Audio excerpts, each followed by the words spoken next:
तो दोस्तों आज मैं एक्सप्लेन करने वाली हूँ 2022 में आई मूवी एन एक्शन हीरो का। इसकी IMDb रेटिंग है 7.4 आउट ऑफ 10 और फिल्म हाल ही में रिलीज हुई है तो रेटिंग ऊपर नीचे हो सकती है। तो फिल्म की शुरुआत में हम सुपरस्टार मानव को देखते हैं जिनसे इंटेलिजेंस ऑफिसर्स कुछ सवाल जवाब कर रहे होते हैं और यहाँ से कहानी पास्ट में जाती है जहाँ हम देखते हैं मुंबई एयरपोर्ट पे मानव अपने फैंस और मीडिया के बीच घेरे होते हैं और मीडिया के सवाल के जवाब में मानव अंडरवर्ल्ड पे एक टिप्पणी करते हैं और फिर वहाँ से अपने शूट लोकेशन हरियाणा आ जाते हैं। मानव के एक्शन सीन के लिए सेटअप रेडी होता है लेकिन मानव को अंदर से गुस्सा नहीं आता तो एक्शन अच्छे से नहीं कर पाते हैं। वही विक्की सोलंकी जो कि निगम परिषद भूरा का भाई है, वो मानव के साथ फोटो खिंचवाना चाहता है ताकि लोगों में बना रहे और मानव के फैंस का वोट उसे मिल सके। साथ ही इन लोगों ने शूट के लिए लोकेशन भी प्रोवाइड की होती है तो थोड़ा सा मानव पे दबाव बनाते हैं। विक्की सोलंकी घंटों से वेट कर रहा होता है लेकिन मानव एक्शन सीन करने में व्यस्त होता है तो वो विक्की से मिलने नहीं आ पाता। इसलिए विक्की भड़क जाता है और एक लड़की को बोलता है कि मानव को जल्दी बुलाओ वरना मैं शूट के बीच में अंदर आ जाऊंगा। तो वो लड़की मानव को जाके बताती है सर प्लीज आप फ्री हैं तो विक्की से बात कर लीजिए, वो काफी देर से आपका वेट कर रहा है। ये बात सुनकर मानव को थोड़ा गुस्सा आ जाता है। ये देखकर भास्कर खुश होता है और उसके गुस्से को और बढ़ाने लग जाता है ये कहकर कि जो कार तुमने ऑर्डर की थी वो 1 हफ्ते बाद आएगी। अब ये बात सुनकर मानव और भी ज्यादा क्रोधित हो जाता है और वो एक्शन सीन करने के लिए रेडी हो जाता है। डायरेक्टर को भी 1 टेक में शॉट मिल जाता है तो शूटिंग जल्दी खत्म हो जाती है। यहाँ हमें पता चलता है कि मानव की कमजोरी थी जब तक उसे कोई गुस्सा नहीं दिलाता वो एक्शन सीन नहीं कर पाता था। अपना शूट खत्म करने के बाद मानव विक्की सोलंकी से मिलने जा ही रहा होता है तभी भास्कर उसे कार दिखाता है जो मानव ने ऑर्डर की थी। कार देखकर मानव बहुत ही एक्साइटेड हो जाता है। हर आम लोग की तरह वो गाड़ी लेके वहाँ से रवाना हो जाता है। मानव को इस तरह जाता देखकर विक्की अपने क्रोध पे काबू नहीं कर पाता और वो भी गाड़ी लेकर मानव के पीछे चला जाता है। एक सुनसान जगह पे विक्की सामने से मानव की गाड़ी रोक देता है और कहता है मेरे साथ वापस चल। मानव पूछता है कि आप हो कौन? विक्की बताता है घंटों से इंतजार कर रहा था कि तुम अब आओगे, बस एक फोटो ही तो खिंचवानी थी लेकिन तुम अपने आप को पता नहीं क्या समझते हो, अब तुम्हें मेरे साथ वापस जाना ही होगा। मानव बोलता है भाई मैं तेरे पास ही आ रहा था लेकिन भास्कर ने गाड़ी दिखाकर सरप्राइज कर दिया तो मैं बहुत ज्यादा एक्साइटेड हो गया और मैं वहाँ से निकल गया। सॉरी, एक काम करते हैं कल ब्रेकफास्ट में मिलते हैं और साथ में ब्रेकफास्ट करते हैं। लेकिन विक्की एक बात सुनने को तैयार नहीं होता है और उसकी कार का शीशा तोड़ देता है। वो ऐसे बिहेव करता है जैसे उसने मानव को खरीद रखा हो। विक्की अब मानव का कॉलर पकड़ लेता है और मानव को थप्पड़ मारने ही वाला होता है कि मानव उसे धक्का दे देता है जिससे कि विक्की नीचे गिर जाता है और नीचे सर पे चोट लगने की वजह से विक्की की वहीं मौत हो जाती है।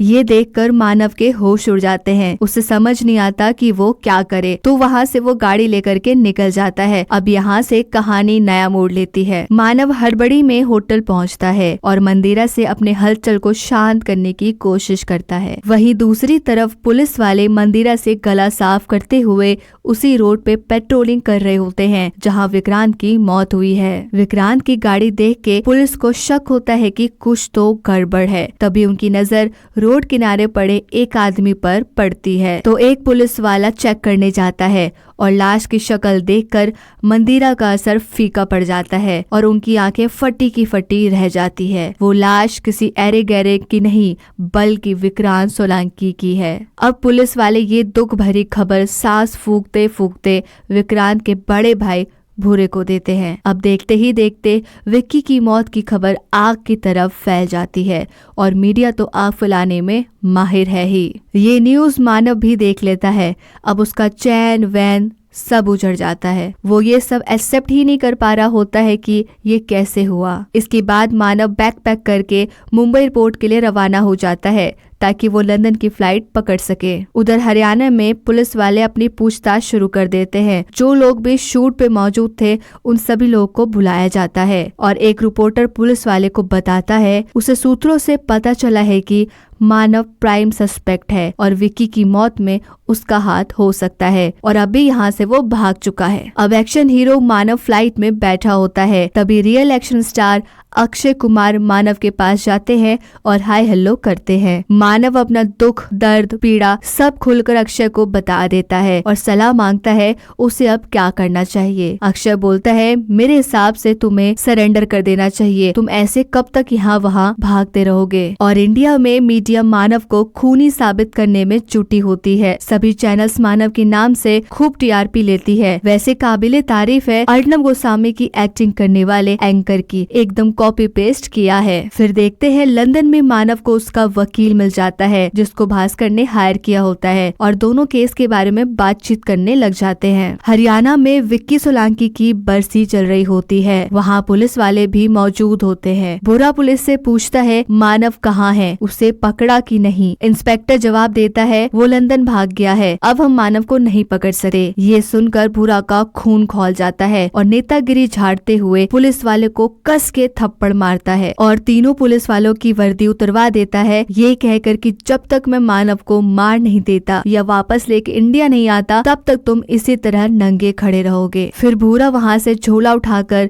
सीधे मानव के लंदन वाले घर में पहुँच जाता है। वहाँ मानव के घर के बाहर 2 पुलिस ऑफिसर आए होते हैं विक्की मर्डर केस के बारे में बातचीत करने के लिए या यूं कहे कि सवाल जवाब करने के लिए, और भूरा बिना सोचे समझे उन दोनों इंस्पेक्टर को गोली मार देता है। ये सारी वारदात मानव दूर से देख लेता है और वहाँ से तुरंत रफू चक्कर हो जाता है। अब उसके पीछे भूरा के साथ साथ लंदन की पुलिस लग जाती है क्योंकि पुलिस को ये लगता है कि दोनों ऑफिसर को मानव ने ही मारा है। यहाँ पर आपको मानव का रियल एक्शन देखने को मिलेगा जिसे देखकर आपको बहुत ही मजा आने वाला है। फिर जैसे तैसे मानव पुलिस वालों से बचकर निकलता है और किसी सुनसान रोड पे जाकर राहत की सांस लेता है कि तभी बुरा मानव पे अटैक कर देता है और मारपीट शुरू कर देता है। मानव पूछता है तुम्हें क्या चाहिए, तुम हो कौन? तब बुरा बताता है जो तेरे हाथ से मरा है वो मेरा छोटा भाई विक्की सोलंकी था। मानव बहुत कोशिश करता है बुरा को समझाने की कि उसने विक्की को नहीं मारा, लेकिन बुरा एक बात सुनने को तैयार नहीं होता। भूरे के सर पे खून सवार था, उसे अपने भाई की मौत का बदला लेना था, तो बस वो मानव को मार देना चाहता था कैसे भी। अब मानव भी अपने एक्शन फॉर्म में आ जाता है और भूरे को बुरी तरह से पीट पीट करके डिग्गी में बंद कर देता है। इसके बाद मानव अपने लॉयर को कॉल करता है लेकिन वो काट देता है क्योंकि लॉयर को लगता है कि मानव अब बच नहीं सका और इंडिया में मीडिया मानव की इज्जत की धज्जियां उड़ा रही होती है। अब भास्कर मानव के लिए नया लॉयर हायर करता है तो मानव उससे मिलने के लिए जा रहा होता है और उसी के घर पे रुक जाता है। भूरा डिग्गी से निकलने में कामयाब हो जाता है और वो मानव का पीछा करते करते उस वकील के घर पहुंच जाता है। एक बार फिर से मानव और भूरे में तगड़ी लड़ाई देखने को मिलती है। वो लड़ ही रहे होते हैं कि 4-5 लोग बंदूक के साथ वहां आ जाते हैं और मानव को किडनैप करने की कोशिश करते हैं, लेकिन बुरा मानव को अपने हाथों से मारना चाहता था तो वो मानव को बचाता है और मानव उन गुंडों को और भूरा को चकमा देके वहाँ से भाग जाता है। मानव अब सोच लेता है कि अब कहीं नहीं भागेगा, बहुत भाग लिया, और वो सीधे पुलिस स्टेशन के बाहर हाथ ऊपर करके बैठ जाता है। इतने में कुछ गुंडे आते हैं और अपनी गाड़ी में मानव को बिठाकर लेके जाते हैं। तब मानव को पता चलता है वो कोई ऐरे गहरे गुंडे नहीं हैं बल्कि अंडरवर्ल्ड के लोग हैं। इसके बाद मानव को एक आदमी के पास ले जाकर खड़ा कर देते हैं जिसका नाम मसूद अब्राहिम होता है, जो कि एक बहुत बड़ा अंडरवर्ल्ड डॉन था। ये नाम सुनकर मानव के होश उड़ जाते हैं। आपको याद होगा मानव ने अंडरवर्ल्ड पे टिप्पणी की थी जिस वजह से मसूद उसे सबक सिखाना चाहता था, इसलिए अपने फंक्शन में उसे नचाने के लिए उठवा लेता है। मसूद मानव के साथ फोटो भी खिंचवा कर अपलोड करवाता है ताकि लोगों को दिखे अंडरवर्ल्ड डॉन क्या कर सकता है। वो चाहे तो अपने एक इशारे पे इन सितारों को नचवा सकता है। और वहाँ भूरा रुकने वाला नहीं था, वो भी मानव का पीछा करते करते वहाँ पहुँच जाता है। अब नाच गाना शुरू हो जाता है जहाँ उसकी मुलाकात मलाइका अरोड़ा से होती है और दोनों साथ में नाचने लग जाते हैं। यहाँ पता चलता है कि मलाइका भी डॉन की शिकार हुई है। इसी बीच भूरा भी वहाँ पहुँच जाता है और गोली चला देता है। अब मसूद, मानव और भूरा एक साथ एक कमरे में होते हैं जहाँ मसूद भूरा को भड़काता है मानव को मारने के लिए। वही मानव न्यूज में खो जाता है अपनी और मसूद की फोटो देखकर। जैसे ही भूरा मानव के पीछे गोली तानता है, मानव झटके से बंदूक साइड करता है और गोली सीधे मसूद को जा लगती है। अब यहाँ से सीन आता है प्रेजेंट में जहाँ पे लंदन में ऑफिसर मानव से पूछताछ कर रहे होते हैं। कहानी सुनने पर ऑफिसर बोलता है, समझ नहीं आता आपकी कहानी पे हंसूं या बचपने पे भड़कूं। कहानी थोड़ी भी सच्ची होती यकीन आ जाता, लेकिन आपकी कहानी तो पूरी तरह से से झूठी है। मानव मुस्कुराते हुए कहता है, दोनों में नुकसान आप ही का है। जब पब्लिक आपसे पूछेगी जो काम मैंने सेकंड भर में कर दिखाया उसे करने में आपको 30 साल से ज्यादा लग गए। यहाँ से मानव की कहानी फिर से नया मोड़ ले लेती है। अब मानव ने मसूद को मार गिराया, ये खबर पूरे भारत में फैल जाती है और मीडिया भी फिर से अपनी दुकान शुरू कर देती है। मुंबई सरकार भी शर्म और सवालों के घेरे से बचने के लिए मानव का साथ देती है और प्रेस कॉन्फ्रेंस में मुंबई पुलिस बताती है, हमने ही मानव को लंदन सीक्रेट मिशन पे भेजा था और हम मानव को बहुत धन्यवाद करते हैं कि उन्होंने इतनी हिम्मत दिखाई और मसूद को मार गिराया। अब आप लोग सोच रहे होंगे भूरे का क्या हुआ। मानव के लाख कोशिश के बावजूद भूरा एक बात सुनने को तैयार नहीं था, तो मानव ने बंदूक की गोली खिलाकर उसे हमेशा के लिए सुला दिया और इस तरह मानव भारत का रियल एक्शन हीरो बन गया। मुंबई में लाखों लोग उसके स्वागत के लिए खड़े थे। हर किसी की जुबान पर अब मानव का ही राज था। विक्की सोलंकी की मौत जैसे लोग अब भूल चुके थे। उन्हें इस बात से कोई फर्क नहीं पड़ता कि मानव के हाथ से विक्की का खून हुआ था। इतने सारे फैंस को देखकर मानव बहुत ही खुश हो जाता है कि उसकी पुरानी लाइफ उसे वापस मिल गई है। इसके बाद एक गाना आता है जो कि नोरा फतेही के साथ होती है और गाने के बाद इस फिल्म का दी एंड हो जाता है। तो दोस्तों ये थी कहानी एन एक्शन हीरो फिल्म की। एक्टर को लोग अपनी जागीर समझने लग जाते हैं। ये भूल जाते हैं कि उनकी भी पर्सनल लाइफ है, उनके इमोशंस हैं। ये बात सही है कि जनता ही हीरो बनाती है और उन्हें जीरो भी बना सकती है, लेकिन इसका मतलब ये नहीं कि आप उनसे कुछ भी एक्सपेक्ट कर सकते हैं। उनकी भी लाइफ है, ये हमें समझना पड़ेगा। इस फिल्म में एक एक्टर की लाइफ दिखाई है जहां हम देखते हैं कि ऑडियंस यानी कि हम पब्लिक जो कि उनके फैंस होते हैं उनके बारे में थोड़ा भी नहीं सोचते। जो हम उनसे एक्सपेक्ट करते हैं अगर वो चीज़ वो नहीं करते हैं तो हम उन्हें बुरा समझ लेते हैं, लेकिन ऐसा नहीं है। उनके पास भी लाखों काम होते हैं, उनके लाखों इमोशंस होते हैं जो कि हमें समझना पड़ेगा। वो हमारी तरह नहीं होते हैं कि वो अपना इमोशन सबके सामने एक्सप्रेस कर सके, क्योंकि हम लोग उन्हें जज करने लग जाते हैं जो कि गलत है। यहाँ पर आपको किसकी गलती लगती है, मानव की या विक्की की? मुझे इन दोनों की गलती लगती है। पहली गलती विक्की की है जो उसने फोर्सफुली मानव के साथ फोटो खिंचवाने की कोशिश की। मानव अपने शूट में बिजी था, विक्की को ये बात समझनी चाहिए थी। दूसरी बात, विक्की ने लड़की के साथ बदतमीजी की थी जो कि उसे नहीं करनी चाहिए थी। इसके बाद मानव से जो हादसा हुआ, मानव को सबके सामने एक्सेप्ट करना चाहिए था।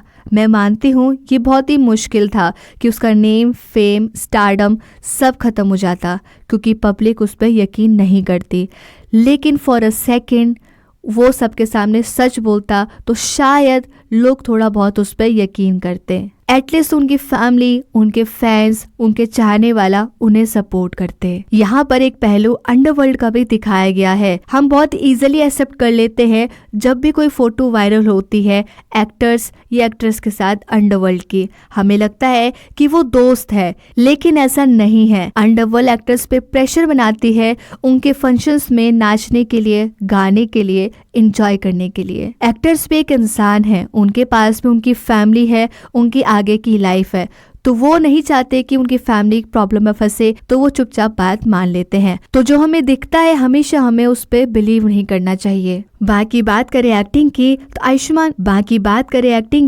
तो आयुष्मान खुराना की एक्टिंग नंबर 1 है ही। वो हमेशा कुछ नया कॉन्सेप्ट लेकर के आते हैं और इस बार भी एक अलग कॉन्सेप्ट के साथ आए हैं। मुझे ये फिल्म बहुत अच्छी लगी। आपको कैसी लगी ये आप कमेंट करके जरूर बताएं।